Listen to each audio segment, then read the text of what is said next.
Terima kasih Sana udah klik video ini dan selamat datang di channelnya Kiara Desman.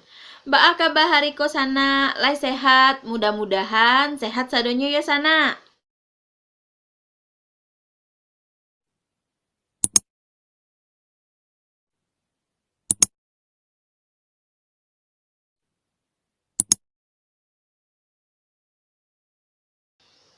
Nah Sana, di video kali ini aku mau ngebahas salah satu makam keramat yang ada di Ranah Minang. Kenapa dibilang makam keramat atau cerita apa yang ada yang membuat makam ini dijuluki sebagai makam keramat? Kalau Sana penasaran dengan pembahasan videoku kali ini yang ngebahas makam keramat di Tanjung Lilin, daerah Payakumbuh, tonton videonya sampai habis ya Sana. Tapi Sana, sebelum masuk ke pembahasannya, aku mau minta tolong dulu dong Sana. Seperti biasa Sana, tolong subscribe dan aktifkan lonceng notifikasinya, supaya Sana nggak ketinggalan video-video terbaru dari aku selanjutnya. Subscribe lah Sana, subscribe tuh gratis alias perai, indak kamambayi hege Sana do. Makam keramat yang aku maksud adalah makam keramat yang berada di Tanjung Lilin, di Kenagarian Tae Baru, Kecamatan Payakumbuh, sekitar kurang lebih 8 km arah utara kota Payakumbuh. Makam keramat Tanjung Lilin ini sangat mudah dan aman untuk dikunjungi. Makam keramat ini suasananya sangat tenang dan sunyi, walaupun sangat dekat dengan perkampungan penduduk. Sana, ada dua versi cerita yang beredar tentang makam keramat ini Sana. Versi pertama menceritakan bahwa yang berkubur di sini adalah Syekh Yusuf yang merupakan salah seorang ulama yang ikut mengembangkan syiar agama Islam dari Aceh sampai ke Malaysia. Syekh Yusuf ini dikenal mempunyai kesaktian dan ilmu kebatinan yang sangat tinggi Sana.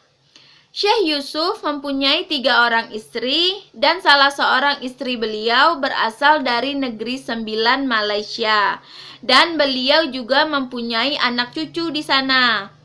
Konon kabarnya Sana, beliau masih bisa mengetahui keadaan anak cucunya di negeri Sembilan, walaupun beliau ini berada di Tae, dan begitu juga sebaliknya Sana.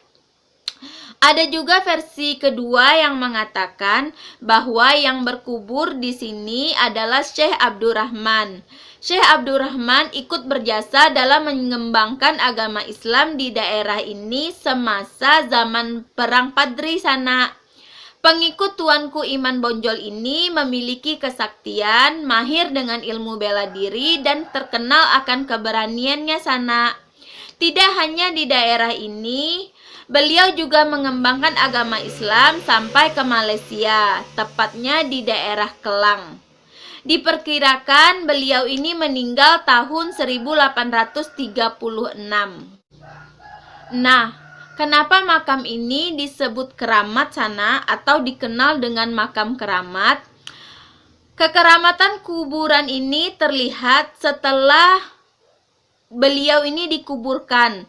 Banyak penduduk sekitar yang sering melihat cahaya di atas kuburan tersebut yang menyerupai api lilin, sehingga masyarakat setempat takut untuk mendekat ke area tersebut karena dianggap angker dan keramat. Nah, aku mau tanya sama Sana.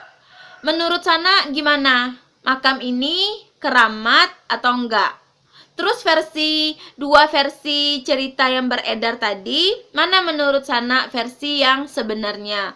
Kalau aku jujur ya, aku nggak tahu Sana, karena aku nggak begitu paham soal makam keramat ini. Aku cuma baca di berbagai artikel yang ngebahas soal makam keramat Tanjung Lilin ini Sana. Tapi bagi Sana yang asli penduduk Tae Baru, pasti tahu dong cerita yang sebenarnya. Kalau Sana ada yang tahu, ceritain di kolom komentar ya Sana. Kalau ada kata-kata aku yang salah soal pembahasan ini, aku benar-benar minta maaf Sana. Sekian dulu Sana pembahasan soal makam keramat Tanjung Lilin. Kenapa disebut kenapa dikenal makam keramat, dan cerita apa yang beredar yang menyebabkan makam ini dikenal sebagai makam keramat. Ya udah Sana, sampai ketemu di video aku selanjutnya. Kalau menurut Sana video ini bermanfaat, tolong kasih aku like, komen, dan share video ini ke semua sosial media yang Sana punya. Jangan lupa Sana sekali lagi, tolong subscribe. Sampai ketemu di video aku selanjutnya ya Sana. Ranah Minang, Rancak Bana. Assalamualaikum warahmatullahi wabarakatuh.